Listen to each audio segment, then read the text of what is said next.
Welcome to Autistic Musings, where we discuss all things autistic. My name's Mackenzie, and I have ADHD, and I'm autistic. And we discuss, as I said, all things autistic on this channel. That means autistic terms, unique solutions to uniquely autistic problems. And I also share my own personal experience as an autistic person and all the fun things that comes with. Now, today we'll be discussing an issue that may touch many, many autistic people. How do we make friends?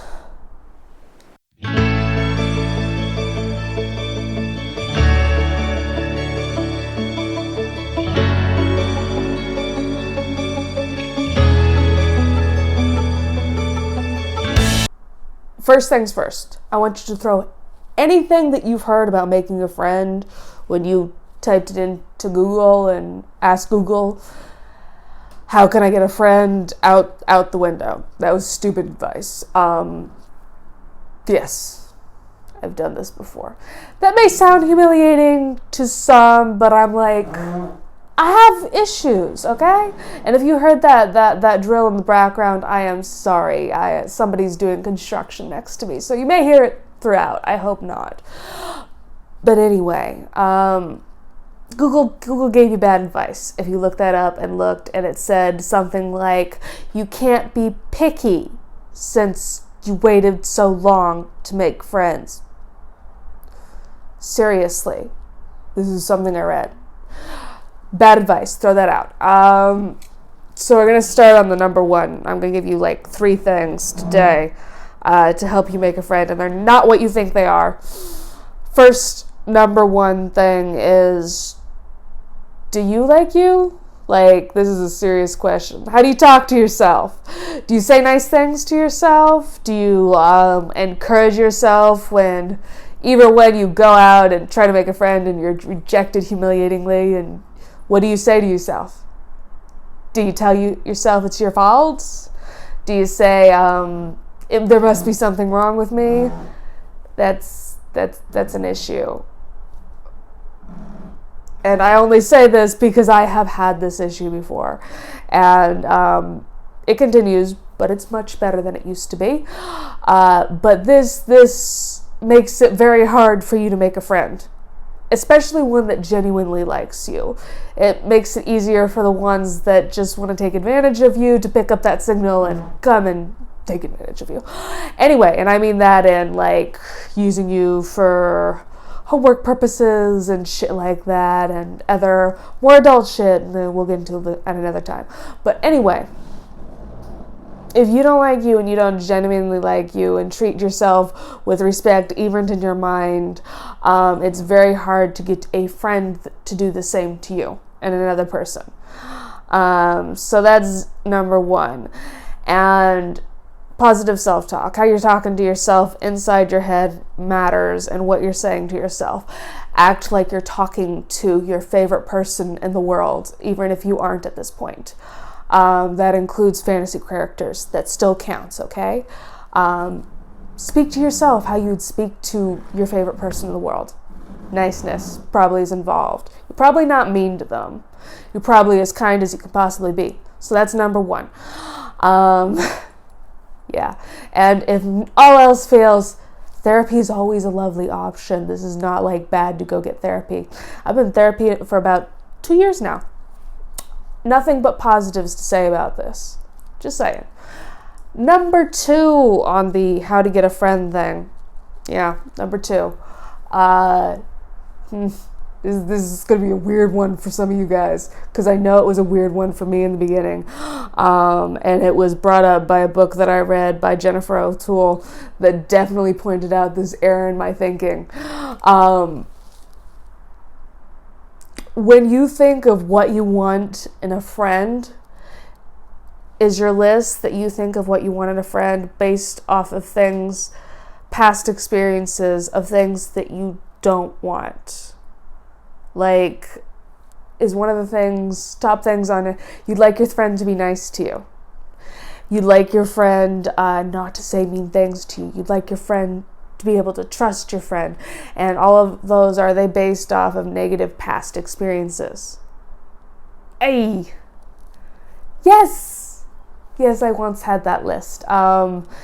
It's very hard to get friends that you genuinely add to your life, and again, like you as a person, if you don't have a list of things that are just based off of things that you generally want in a friend, like, oh, I'd really like them to be funny, and I really like when a person enjoys a topic that I enjoy, and I like somebody that's interested in that too, or like, you notice these things are about my wants, and things that, oh, I'd really like somebody that directly communicates. That one's a bit of both. It's my preference, because God, it takes me a while to figure out when you don't directly communicate with me.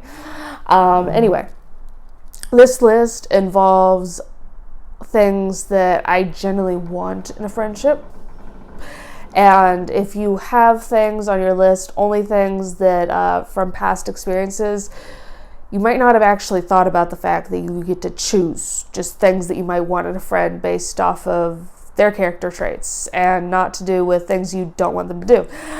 Which leads into this next topic of boundaries. The rules you teach other people about how to treat you. Because this one genuinely is, I keep on using the word genuinely. I'm a repeater, I'm sorry. Anyway, this topic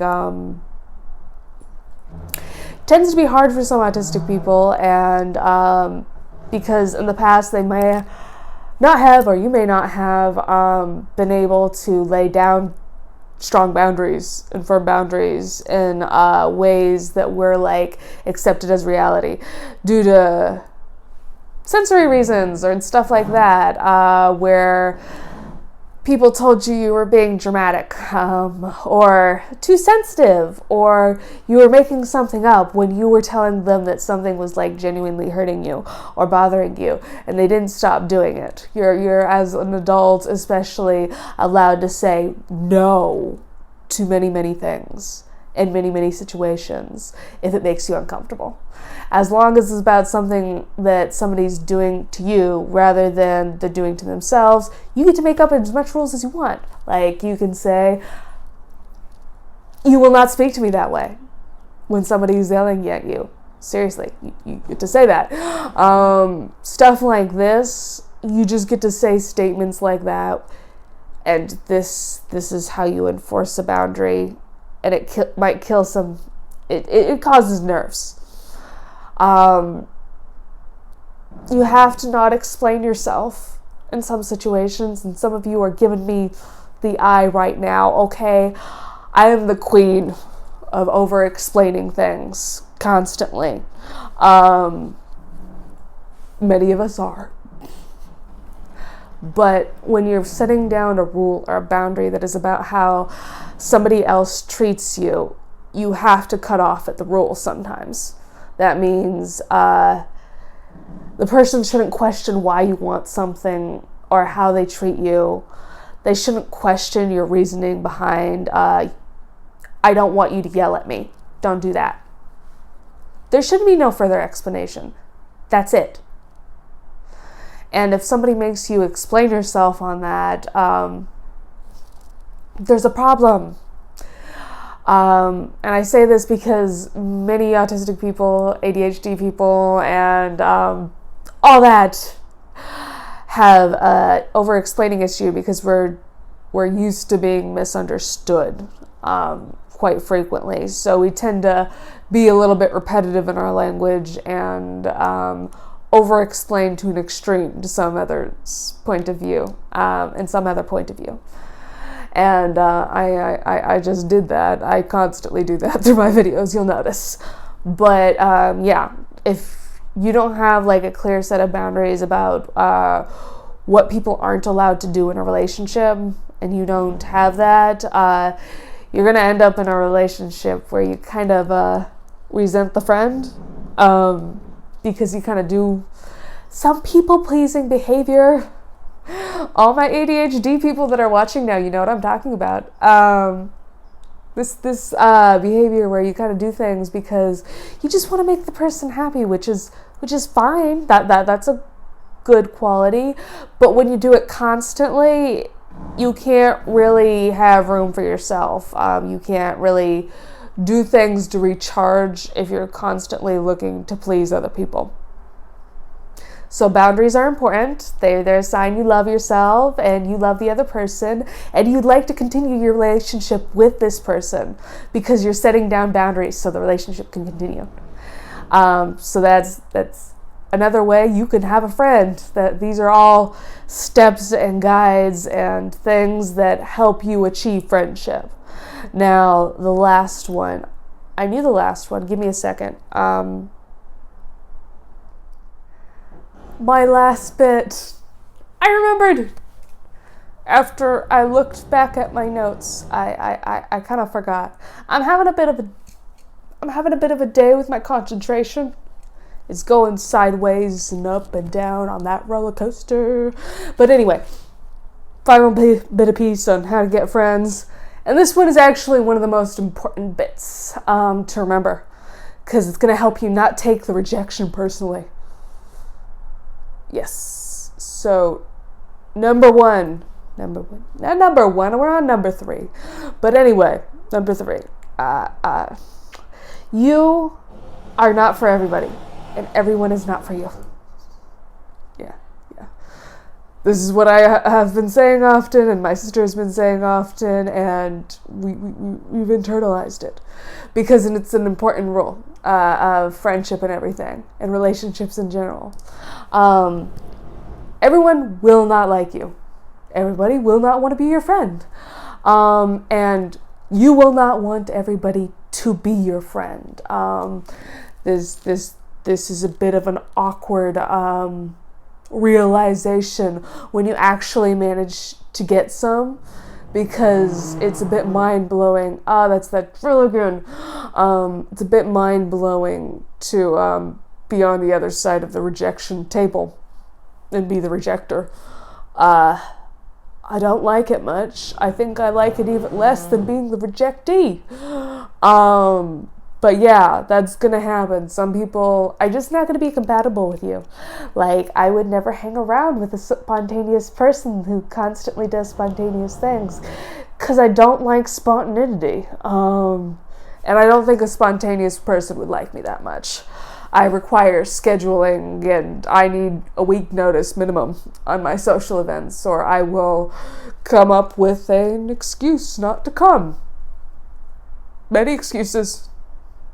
Anyway, so that's a big one. You're not for everyone, and everyone's not for you, and that's okay. How do we get the ones that are for you to you? Because that's really important, right? Like, you obviously are here, and if you've made it to this point in the video, you damn well want the people that are for you. This is the last one. Go to things and social gatherings. I know some of us that are in my camp of introversion are looking at me with, why are you telling me to do this? Look right now. But go to social events that you actually have an interest in. So if you're boring like me, go to places where they're going to lecture you on a certain topic, and there's other people that decided they wanted to be here to hear this topic as well. Go to events like that. Go to book clubs if you're interested in books like me.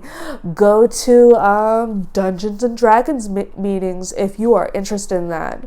Go to a marine biology lecture if you're interested in that. Go to all these things that you have a genuine interest, you have a genuine passion in. Go to these areas where you will find other people that are learning about this topic, or doing these activities and things like, I don't know, traveling to Japan. I've seen autistic YouTuber that's really into like travel and stuff like that. Go to Zoom meetings where you'll meet other people that are interested in certain topics that you're interested in. Only go to things that you're interested in and you want to go to, because you're going to find other people that are interested in the same things as you. Don't force yourself to go to social events that I got interrupted, but don't go to events that you just don't enjoy and never will enjoy. Don't put yourself through that torture. Go to things that you enjoy. Another example, I'm like, anything that you enjoy and you're passionate about, you will never look more attractive than to your potential friends and even love interests. You will never look more attractive than if you are lit up with excitement and you're happy. So go do things that make you happy. Go to things that make you happy, and by God, you will find a friend there that enjoys the things you enjoy and wants to talk about things that make you happy. I hope all of this was helpful to y'all, and you come back for more next week. I'm hoping to be discussing music therapy. I know this is an awful long one. If you made it this far, congratulations. You're committed. I appreciate that in people. Oh, and don't forget to like, subscribe, and share. I always want to say save. I mean share, though. I'm just having a terrible time focusing today. This is why I'm wearing my weighted vest. It's patently, I'm having a focus issue today. Not that I don't have a focus issue all the time, but oops, I patted the microphone. I have an issue all the time, but today's a bit bad. That's why the weighted vest and earplugs are necessary. Maybe this will be in my bloopers.